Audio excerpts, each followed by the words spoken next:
जेब में थे 1000 रुपए, 1000 रुपीज, और अब तुम सोच रहे थे कि इन 1000 रुपए से तुम्हें कोई बहुत बढ़िया सी ड्रेस खरीदनी है। तो तुम एक दुकान में गए, तुम्हें बहुत अच्छी एक ड्रेस लगी, लेकिन प्राइस टैग को सूट नहीं कर रही, 1000 रुपए में नहीं आने वाली। तो तुम दूसरी दुकान चले गए। अब दूसरी दुकान में क्या हुआ, 1000 रुपए में एक बहुत बढ़िया ड्रेस दिख गई, इनफैक्ट 50% पे ड्रेस दिख गई, यानी 500 की ड्रेस दिख गई। तो तुमने सोचा यार मैं तो एक लेने आया था, चलो मैं 2 ले लेता हूँ। यानी तुम्हारा बिहेवियर तुम्हारी टेस्ट एंड प्रेफरेंसेस से, प्राइस टैग से और तुम्हारी जेब में कितने पैसे पड़े हैं इससे हो गया इम्पैक्ट। और इकोनॉमिक्स में हम इस बिहेवियर को पढ़ने की कोशिश करते हैं जिसे कहा जाता है कंज्यूमर बिहेवियर। यानी हम ये समझने की कोशिश करते हैं कि कंज्यूमर अपने लिमिटेड पैसों को, यानी 1000 रुपए जो जेब में 1000 रुपए थे, उन्हें किस तरीके से खर्च करता है कि उसकी सेटिस्फैक्शन मैक्सिमम हो। वेलकम एवरीवन, आप लोग देख रहे हैं eco world digital classes. This is micro economics series for standard 11th and today I am starting chapter number 3, cardinal utility analysis. बहुत इंपॉर्टेंट चैप्टर है और तुम मानोगे नहीं, ये ऐसा चैप्टर है जो आगे मार्केटिंग में, कंज्यूमर बिहेवियर थ्योरीज में हर जगह यूज होता है। हम इस चैप्टर में ये समझने की कोशिश कर रहे हैं कि भाई कंज्यूमर जो बिहेव करता है क्यों करता है और कैसे बिहेव करता है। यानी वो जब सस्ती 500 की चीज मिल रही है तो वो 2 क्यों खरीद रहा है, जब 1000 से 1200 की चीज मिल रही है तो वो क्यों नहीं खरीद रहा। ये सब डिस्कशन हम इस चैप्टर में करने वाले हैं, समझेंगे धीरे धीरे। ओके, तो चलो going back to my example. तो कंज्यूमर बिहेवियर क्या है? Consumer behaviour is study of behaviour of a consumer. तुम्हारी स्टडी है क्यों, किस सिचुएशन में, जब तुम अपने लिमिटेड पैसे को यानी 1000 रुपए को किस तरीके से खर्च करोगे ताकि तुमको सेटिस्फैक्शन मैक्सिमम मिले। देखो अब इसको ऐसे समझो, हम मार्केट जाते हैं, कोई भी चीज खरीदने जाते हैं, कोई भी चीज, हम कोई ना कोई वांट को सेटिस्फाई करने के लिए वो चीज खरीदते हैं। फॉर एग्जाम्पल तुम बुक्स खरीदते हो, तुम टेक्स्ट बुक खरीद रहे हो, क्यों खरीद रहे हो? क्योंकि तुम्हारी वांट है इस समय, you want to satisfy the want of studying. School वालों ने कहा है इस किताब से पढ़ो, तो वो चाहिए, तो तुम खरीदने जाओगे। तुम कपड़े खरीदने जाते हो, trendy clothes and all, why? Because कुछ ना कुछ वांट है कि आप चाहते हो कि आप भी बड़े फैशनेबल लगो, तो आप उसको सेटिस्फाई करने के लिए कपड़े खरीदते हो। आप अच्छा खाना खाने जाते हो, you go out, you dine, you have fine dining होती है, क्यों? Again taste buds. तो कोई भी कंज्यूमर, कुछ पहले तो कंज्यूमर कौन, जो चीजें खरीद रहा है, क्यों? सेटिस्फैक्शन के लिए, अपनी सेटिस्फैक्शन के लिए। कोई भी कंज्यूमर मार्केट जाके कोई भी चीज इसीलिए खरीदता है क्योंकि वो अपनी किसी वांट, किसी नीड को सेटिस्फाई करना चाहता है। क्लियर? तो ऐसा करते हुए कई बिहेवियर सामने आते हैं। कोई कंज्यूमर पैसे की परवाह नहीं करता और चीजें खरीद लेता है। कोई कंज्यूमर एक एक रुपए का तोलमाल करता है। कोई कंज्यूमर कहता है ना, not my type, I going to go to another shop. कोई कंज्यूमर कहता है मैं तो ब्रांड ही पहनता हूँ। कोई कंज्यूमर कहता है यार अपने को यूटिलिटी चाहिए। Lot of things, right? अलग बिहेवियर। तो ये जो अलग अलग बिहेवियर हैं उनमें एक बात कॉमन है, वो क्या है कि भाई हम अपना पैसा, लिमिटेड पैसा, पैसा हर किसी के पास लिमिटेड है, वो किस तरीके से खर्चे कि हमारी सेटिस्फैक्शन हमारे लिए मैक्सिमम हो। इसलिए कंज्यूमर बिहेवियर की डेफिनेशन है, it is study of behaviour of a consumer in which he spends his limited income. अब तुम कहोगे कई लोग तो अमीर होते हैं भाई, अमीर, बट उनकी भी लिमिटेड ही है इनकम। ऐसा नहीं है कि उनके यहाँ जिनी बैठा हुआ है जो पैसों की वर्षा कर रहा है, नहीं।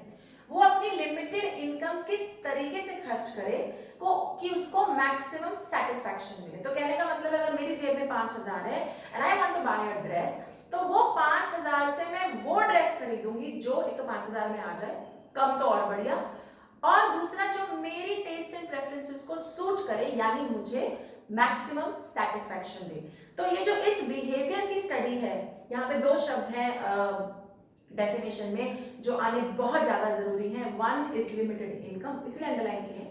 2 इज मैक्सिमम सेटिस्फैक्शन, खाली सेटिस्फैक्शन भी लिखोगे तो भी नंबर कटेंगे।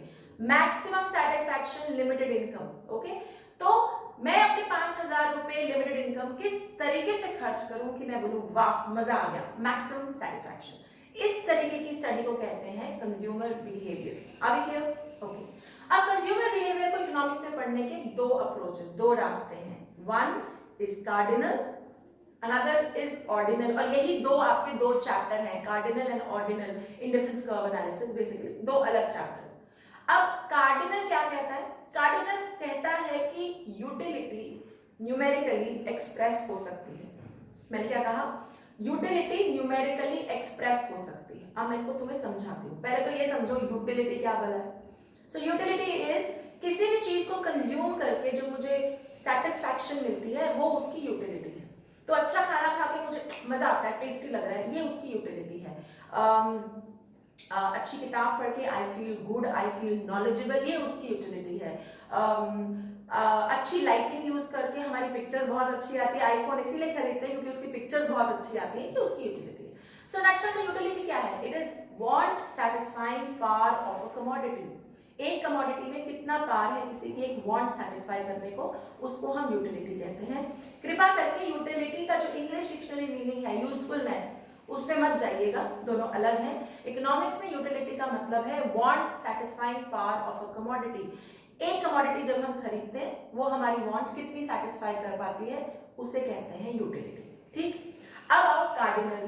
कार्डिनल क्या कहता है कि यही utility can be expressed in numbers. कहने का मतलब ऐसे, मैंने एक पिज्जा का पीस खाया तो मुझे 50 यूटिलिटी को यूटिल्स के टर्म्स में एक्सप्रेस किया जाता है, जैसे वेट को केजीज में एक्सप्रेस करते हैं, ठीक वैसे यूटिलिटी को यूटिल्स में एक्सप्रेस करते हैं। तो मैंने एक पिज्जा का पीस खाया, मुझे 50 यूटिल्स की यूटिलिटी मिली।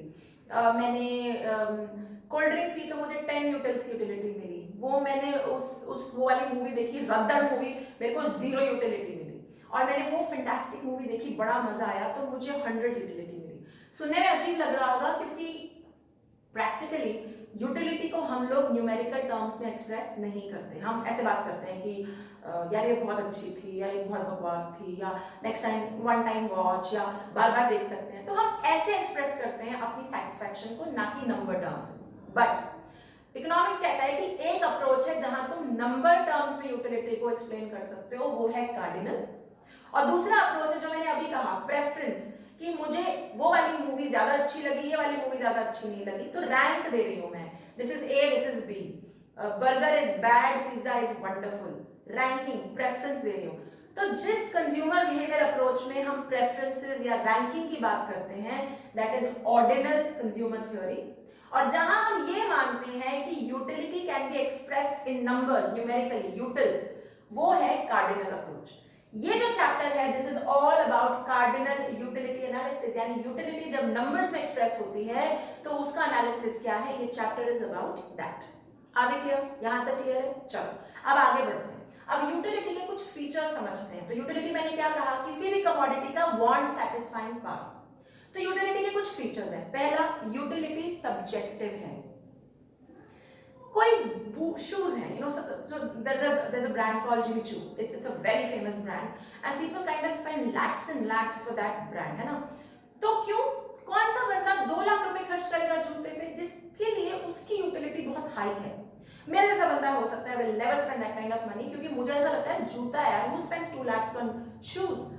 तो यानी यूटिलिटी सब्जेक्टिव है। तुम्हारा सेटिस्फैक्शन पावर उस यूटिलिटी में ज्यादा हो सकता है, मेरा कम हो सकता है। सिमिलरली एक बंदा चॉकलेट ही खाता रहता है और दूसरा बंदा चॉकलेट को छूता ही नहीं, तो जो चॉकलेट खा रहा है उसके लिए यूटिलिटी अलग है, जो नहीं खाता उसके लिए यूटिलिटी नहीं है। So utility is subjective, differs from person to person. Clear? Okay. Second, it depends on urgency of wants. Utility ना बढ़ जाती है जब कोई चीज अर्जेंट होती है। मैं तुम्हें एग्जांपल, बहुत अच्छा एग्जांपल देती हूँ। जब पेपर आने वाले होते हैं ना, तो नोट्स की, किताबों की, वीडियोस की, सबकी यूटिलिटी बढ़ जाती है। क्यों? क्योंकि अर्जेंट है, पेपर आ गया सर पे, अब तो चाहिए, है ना? और जब पेपर नहीं होते तो चिल मार के बैठे हुए होते हैं, और आराम से देख लेंगे वीडियो, आराम से नोट्स पढ़ लेंगे, क्या जरूरत है, अभी तो कोई पूछ नहीं रहा। तो यूटिलिटी अर्जेंसी पे भी डिपेंड करती है। अगर मेरे को आज अपनी वीडियोस के लिए लाइटिंग चाहिए तो मैं टाइम नहीं लगाऊंगी, and if it is urgent I will buy it. हाँ, लेकिन अगर मैं डिले कर सकती हूँ, अगर अर्जेंसी नहीं है तो चिल मारूंगी, धीरे धीरे खरीदूंगी। Okay. Third point, it is measurable. Measurable इसलिए बिकॉज हम कार्डिनल यूटिलिटी एनालिसिस कर रहे हैं, जो कह रहा है कि यूटिलिटी को नंबर्स में एक्सप्रेस कर सकते हैं। यानी हम ये कह सकते हैं, एक पिज्जा का पीस खाया तो 50 यूटिल्स, 2 खाए तो 25 यूटिल्स, 3 खाए तो 10 यूटिल्स। मतलब हम उसको नंबर टर्म्स में एक्सप्रेस कर सकते हैं। Practically this may not be possible, but cardinal utility इस चीज को अज्यूम करती है। ये बेसिक फाउंडेशन प्रीमाइस है कार्डिनल यूटिलिटी का। ये अजम्पशन है सबसे बड़ी कि utility can be expressed in numbers. Finally not essentially useful, इसलिए मैंने कहा था इंग्लिश डिक्शनरी में यूटिलिटी का मतलब है यूजफुल, वो मत रट्टा लगाना, जरूरी नहीं है। अब जो सिगरेट पीता है उसकी यूटिलिटी तो बहुत हाई है सिगरेट से, लेकिन क्या वो यूजफुल है? नहीं, क्योंकि सिगरेट पीने से तो सेहत खराब ही होता है, you're kind of you're like moving towards your death, but anyways, लेकिन जो सिगरेट पीता है, जो एडिक्ट है यार, उसके लिए उसकी utility, want, satisfying power of the commodity is extremely high, लेकिन वो यूजफुल नहीं है। तो यूटिलिटी एसेंशियली यूजफुलनेस शायद नहीं है, it may not be useful. Okay, are we clear? समझ में आ गया?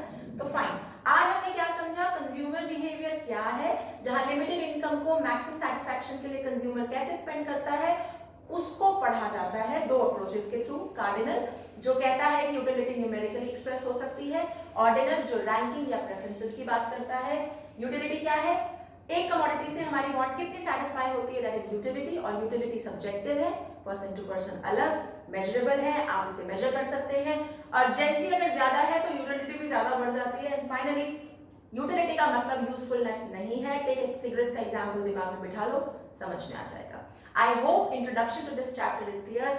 अगले वीडियो में करेंगे टीयू एमयू यानी टोटल यूटिलिटी क्या है, मार्जिनल यूटिलिटी क्या है और इनका बेसिक डिफरेंस क्या है। Stay tuned. अगर आप लोग मुझे यूट्यूब पे देख रहे हैं तो like, share, subscribe and comment करना बिल्कुल मत भूलिएगा। Till then bye bye, take care.